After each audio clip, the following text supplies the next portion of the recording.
Bienvenidos a bordo. Hoy con ligero retraso porque tuvimos que prestar el avión.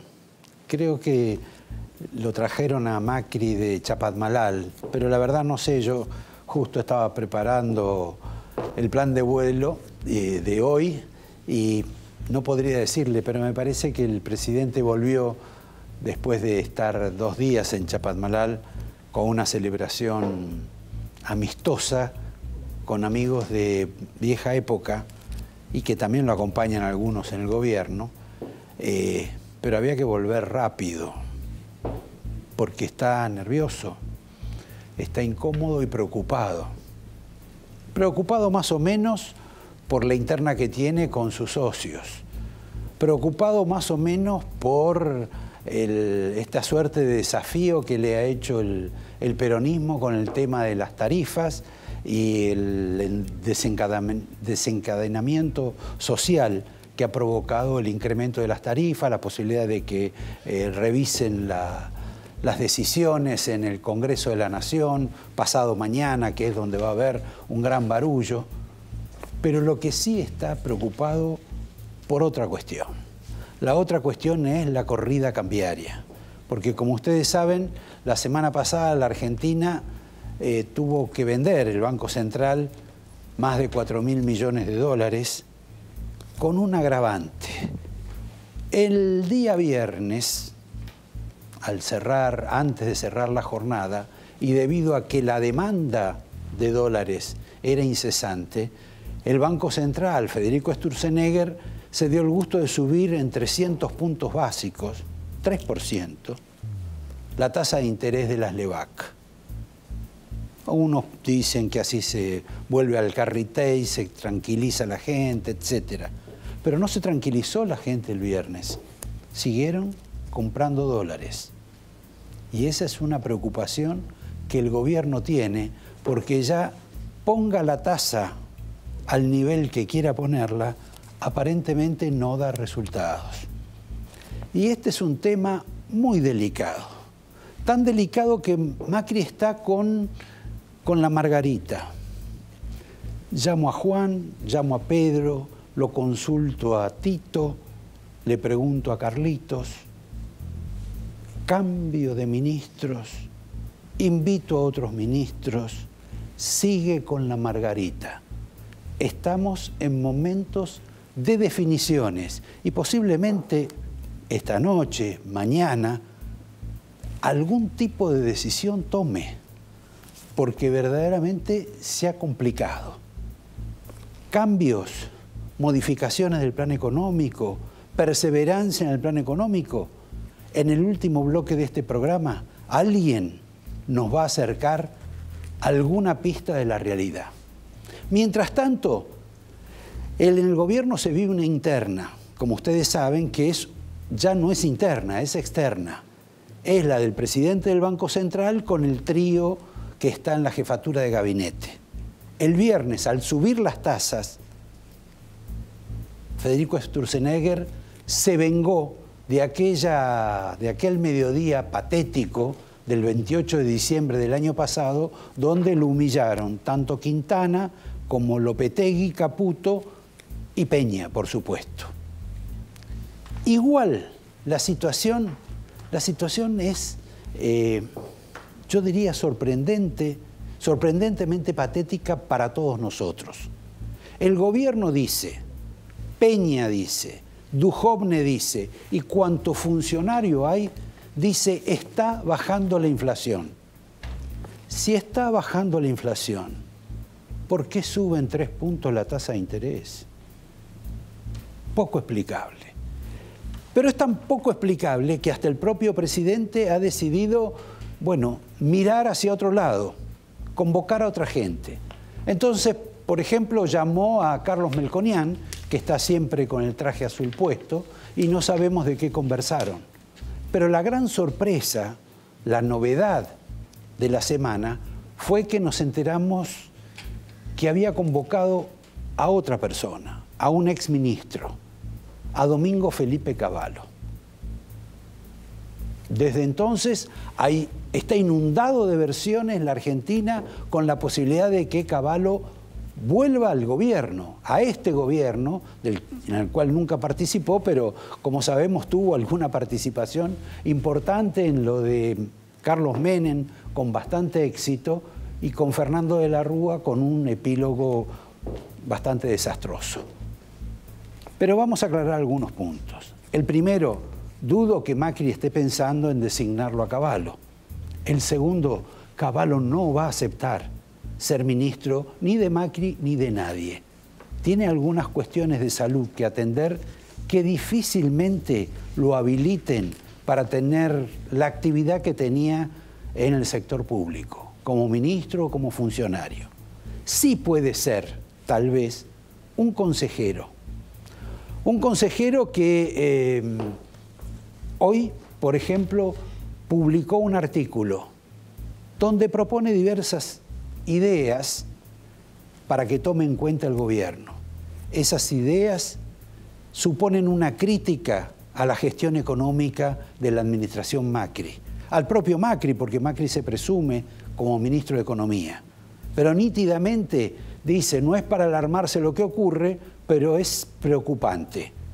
Y da algunas alternativas, que también vamos a conversar en el próximo bloque. Me faltaba agregar que bajo ningún aspecto Cavallo va a participar de un gobierno en el que esté Jaime Durán Barbas.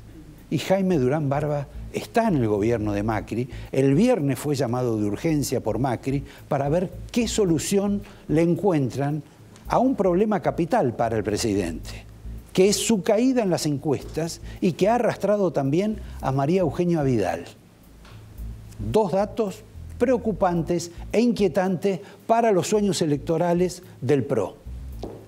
Les decía que Cavallo nunca va a compartir un gobierno con Jaime Durán Barbas, porque registran un odio mutuo desde finales de las inmediaciones del año 2000, en que ambos servían a un mismo presidente, que era Yamil Maguad, el hombre que terminó introduciendo la dolarización en Ecuador, dolarización que todavía se mantiene.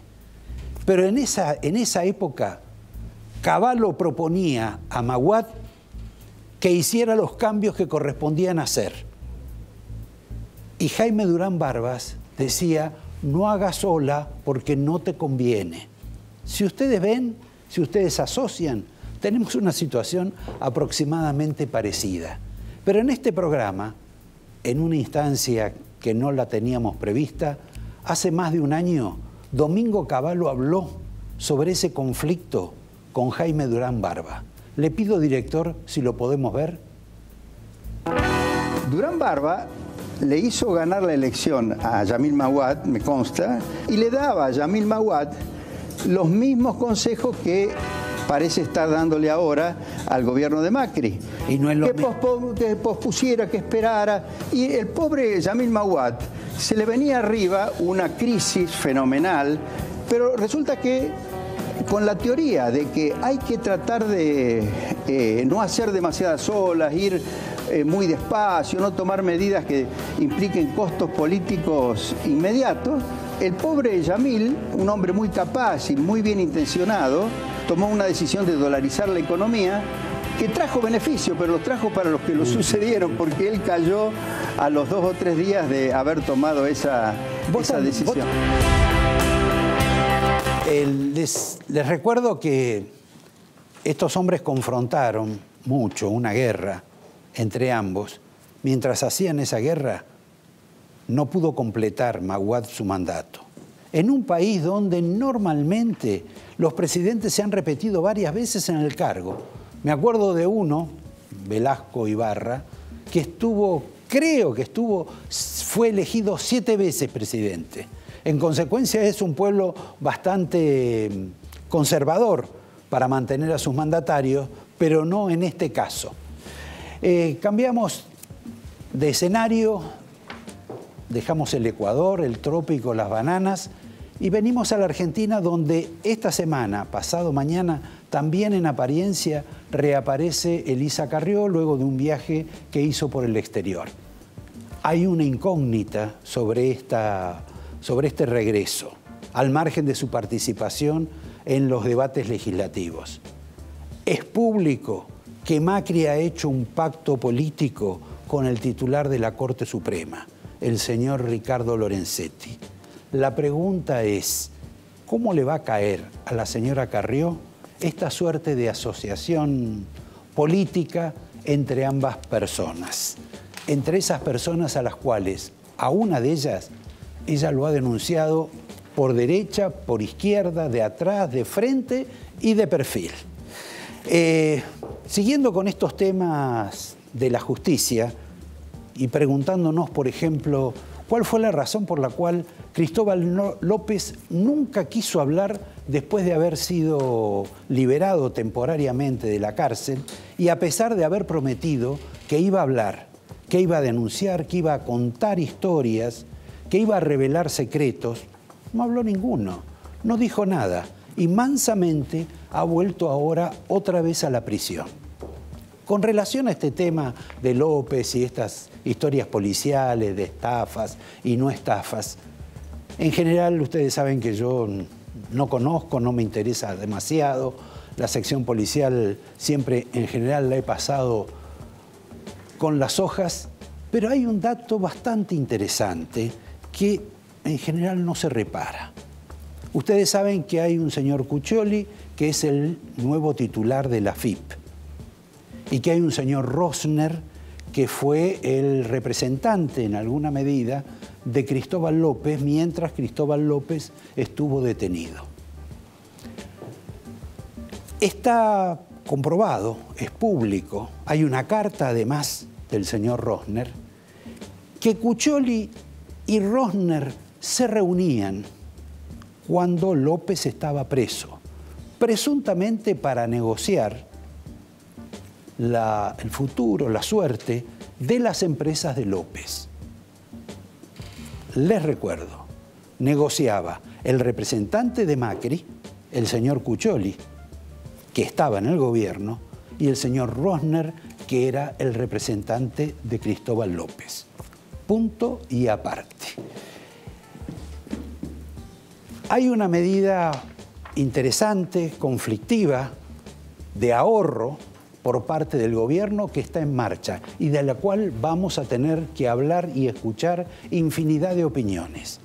Es la modificación a los regímenes especiales en materia de jubilación, a lo que son los retiros, a lo que son todo ese mundo de las cajas particulares que en general tienen los gremios.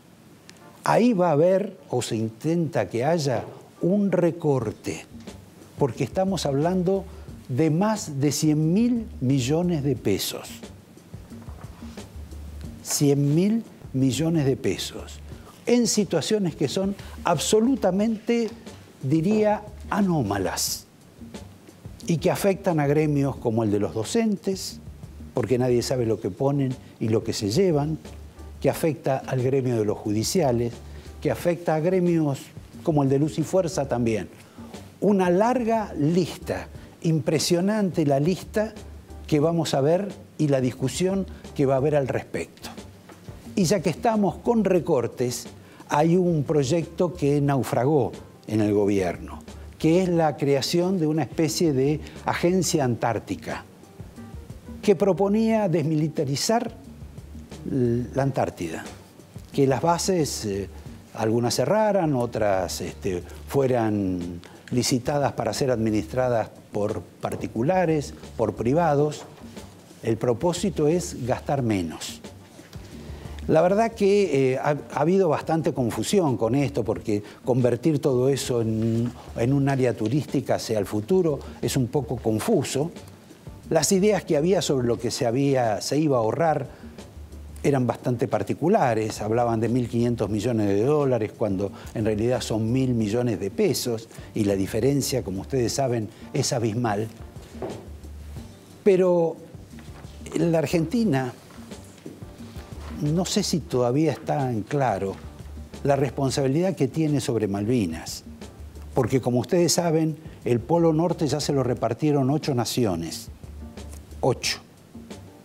Ya están haciendo prospección en el Polo Norte, en la profundidad.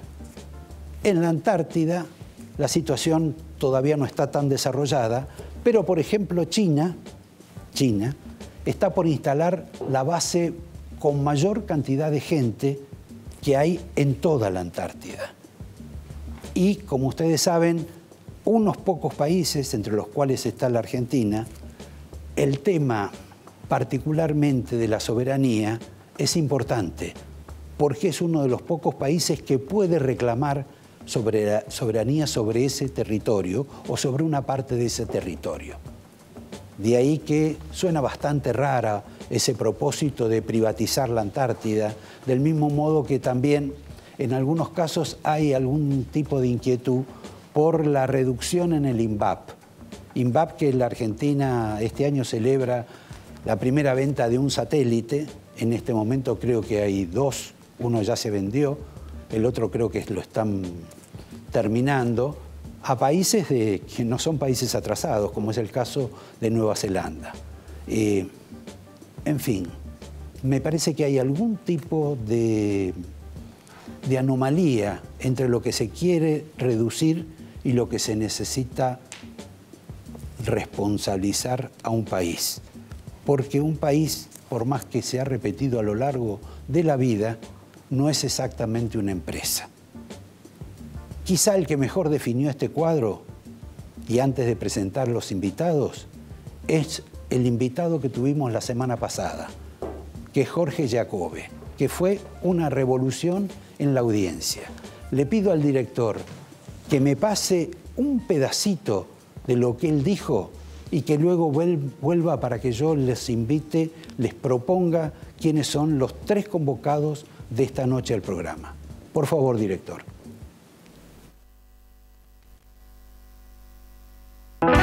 El 35% de la población cree que la Argentina no tiene arreglo. Quiere decir decepción, bajamos los brazos, nos entregamos. Y por eso digo, están equivocadísimos los políticos y los partidos políticos que no están lanzando al ruedo a sus mejores cuadros, a la dirigencia nueva. Estamos entrando en una situación de duda respecto de que 40, 50, 60, 70 años de fracaso, esto ni lo arregla blanco, ni lo arregla negro, ni lo arregla azul, ni lo arregla rosado, esto no lo arregla nadie. Esa situación es peligrosísima. Peligrosísima y preocupante. Les prometí la nómina de los invitados. Primer invitado, el hombre que se crió al lado políticamente de Elisa Carrió y que hoy está en el gobierno de Macri. Fernando Sánchez, especialista en anticorrupción y también, obviamente, un hombre de la política, porque viene de ser diputado, donde hoy la Cámara estalla. El segundo invitado es el señor Sergio Bernstein, que quizá pueda entender qué es lo que está pasando hoy en la Argentina, en términos políticos y también económicos.